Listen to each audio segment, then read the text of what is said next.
And a subject I was hoping to talk about you with in person, and I guess may have touched on, is the subject of lostness. It relates a little bit to what Keith would have described as being in the not knowing. But I'm very interested in what happens to us as practitioners and as people, really, because entering into shiatsu means really opening into a spontaneous moment in contact with the client, where we are hopefully our bodies are spontaneously responding to the other person's body. That is happening, and we can either stay with that experience, or we can sort of attempt to apply our will or our strategies to get a certain outcome. Of course, what we realise in shiatsu terms is what that does is it interferes with or interrupts a more natural organic process when one body speaks to another. So, of course, I'm using the term body here in a slightly abstracted sense, and really what I'm referring to is having each whole psyche, each person fully engaged with the other. That's one of, you might say, the agendas that we hold usefully as shiatsu practitioners.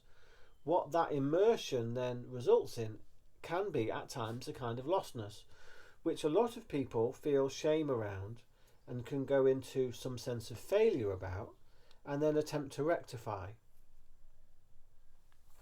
And of course it's useful with feedback and so on to begin to discover that these lost moments, these moments where we don't know what we're doing, we begin to fear the client might be bored, we begin to even lose all sense of what is shiatsu doing anyway, and is it effective, and what am I even doing here? It can provoke quite powerful doubts and existential concerns.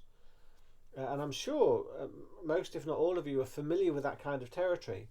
What we discover over time is that can be incredibly fertile territory in terms of actual growth. That the moments before something new happens, and that's essentially what we're hoping happens in a shiatsu, particularly for the client, maybe in the relationship, is that something new happens. Is that prior to something new emerging, there can be a period of deep uncertainty, which can provoke doubt.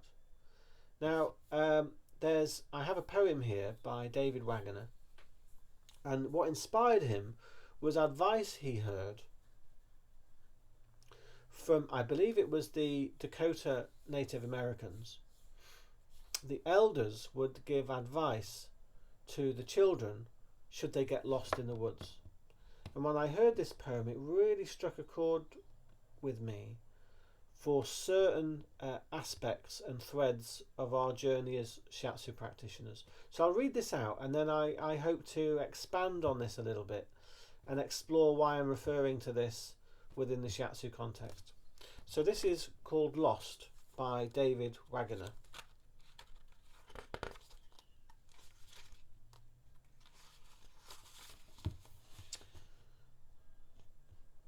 Stand still. The trees ahead and the bushes beside you are not lost. Wherever you are is called here, and you must treat it as a powerful stranger. You must ask permission to know it and be known. The forest breathes. Listen. It answers. I have made this place for you. If you leave it, you may come back again, saying here. No two trees are the same to raven. No two branches are the same to wren.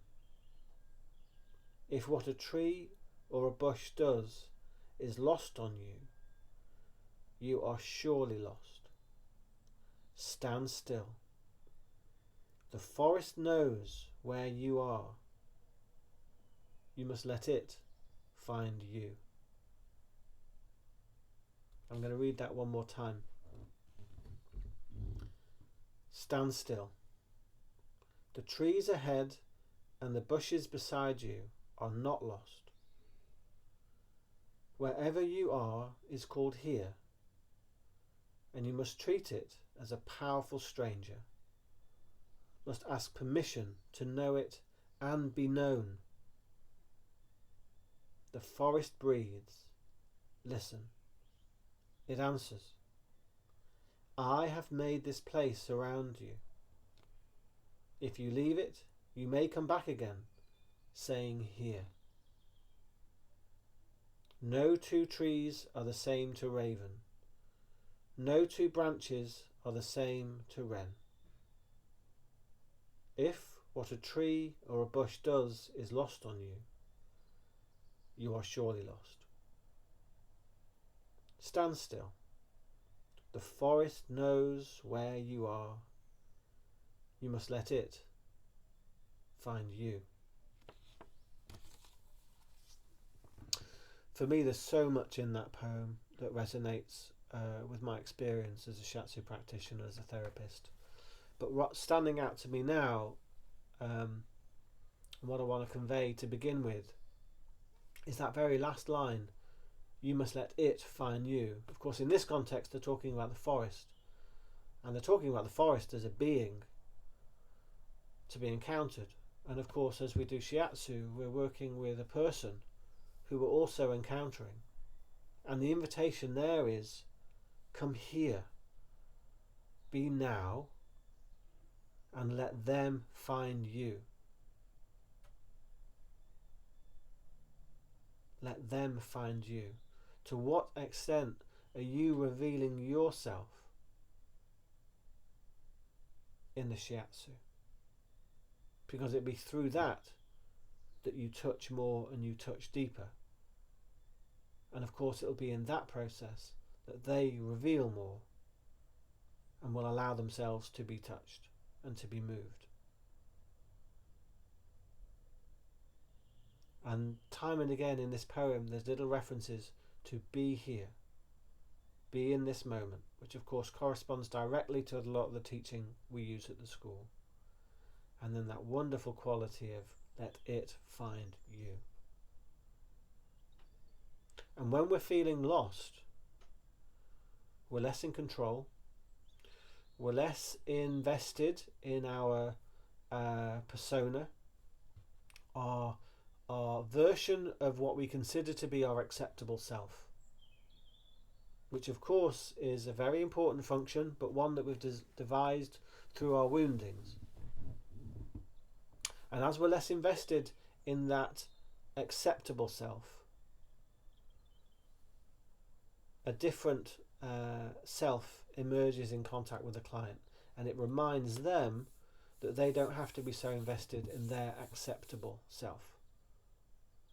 And that the unacceptable self, as so judged, has tremendous power to change things, to move things, and to and of course just in the naming of that we're lifting some of the shame and some of the fear and some of the rejection off what you might call the shadow side of the self. So that's just with the last line, let it find you. I mean, there's so much we could say about that, and I think I'm just going to press pause on that little quality there until we come into tutorial, because I think that would be really good to be in a more dynamic conversation with. One of the first lines that stood out to me when I encountered that poem was where it says, if no branch is the same to raven, no tree is the same to wren, or something along those lines. And what occurs to me is that when practitioners go into routines or habits in their shiatsu with practitioners, when they do a generic hip rotation, in that moment you are saying every leg is the same, every hip is the same, I'm going to do this rotation. And you've stepped out of relationship with that person and that person's hip in that person in that moment. And the invitation is to come back into contact with that specific moment, with that specific person, and encounter their hip, not to rotate it. And of course, when people get sort of enamored by this idea of feeling and following ki and following chi, there's a process by which we mystify and rarefy certain aspects of contact with a person's body. And of course, in that, we lose contact with the person, with it, that it's their leg, that their leg is a microcosm of them, and it's a unique person and a unique moment which we could be in contact with. And it's so important, so vital to be alive to that person's leg in that moment. And that is the quality of touch which has the capacity to transform someone's experience. What it's like for them to be touched as a unique person, and what it's like for you to be opening to the moment as a unique and uncertain event. And surrendering of certainty is such an important quality in enabling the transformation that we say we want in a therapeutic process. No two branches are the same to raven, no two trees are the same to wren. And to what extent do we embody that in our shiatsus? Do we absolutely treat the other person's body? And you see, when you start going after, looking after, trying to find ki, or imagining you should be feeling ki, or this mystified notion, what happens is you devalue what it means to be feeling someone's pulse, the quality of their flesh, the firmness of their musculature, all of which is telling you about them. Every single little nuance of that person's leg, say, I'm focusing on leg for the moment, is telling you something about that person in an incredibly intimate way. And to push that aside for, oh, but am I feeling ki? What's the meridian am I on here? To me is such a is so corrosive to the simplicity of the actual sensate experience.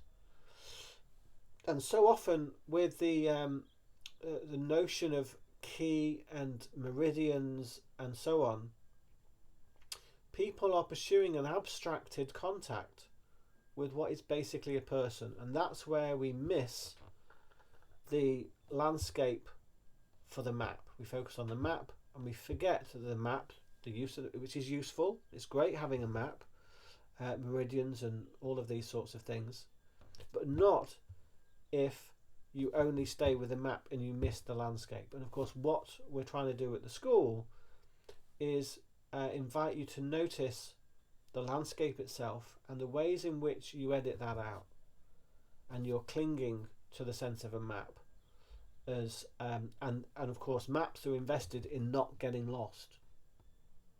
And what I'm saying is you will feel lost, and that is an essential and important quality in discovering yourself and discovering the other person in a new way.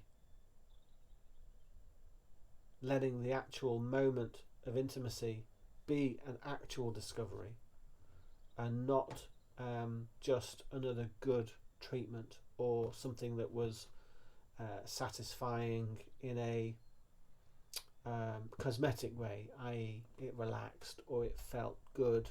Not that those things are bad, but when that becomes the guiding agenda, the possibility of what we like to call in Gestalt as the safe emergency diminishes.